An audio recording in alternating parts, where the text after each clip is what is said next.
Angalia katika sekta ya kilimo ambapo mamlaka ya udhibiti wa mbolea Tanzania TFRA kanda ya Ziwa imewakamata wafanyabiashara wawili mjini Bariadi mkoani Simiyu kwa tuhuma za kuuza mbolea za ruzuku kwa bei tofauti na ile iliyoelekezwa na serikali, hatua ambayo inalenga kudhibiti vitendo vinavyowaumiza wakulima na kulinda lengo la ruzuku. Taarifa kamili na Grace Mbise.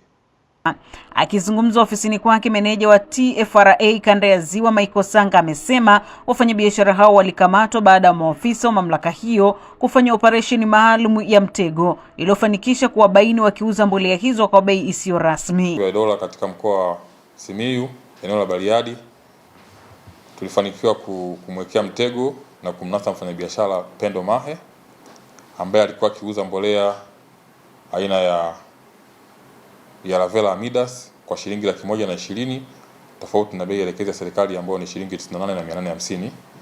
Vile vile alikuwa akiuza mbolea aina ya urea kwa shilingi 150,000 tofauti na bei ya serikali ambayo ni shilingi 76,250.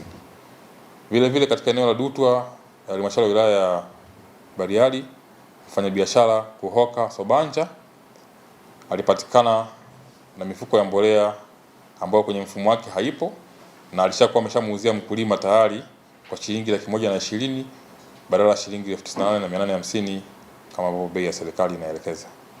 Kwa hiyo wafanyabiashara wote wawili walikamatwa na walifunguliwa mashtaka jana hiyo na hatua za kuwafutia leseni zao zinaendelea kufanyika.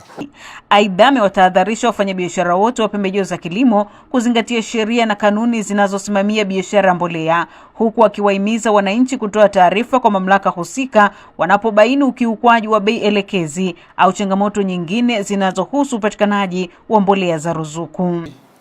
Nitoe wito kwa wafanyabiashara wote katika kanda ya Ziwa kuanzia sasa hivi kubandika bei za mbolea katika maduka yao ili mkulima aweze kuziona mapema na asiweze kudanganywa.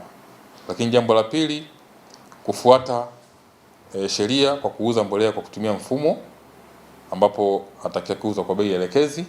TFRA imesisitiza kuwa haitamvumilia mfanyabiashara yeyote atakayekiuka utaratibu wa uuzaji wa mbolea za ruzuku, ikieleza kuwa ushirikiano wa wananchi katika kutoa taarifa utasaidia kuhakikisha ruzuku ya serikali inanufaisha wakulima waliokusudiwa na kuongeza tija katika sekta ya kilimo.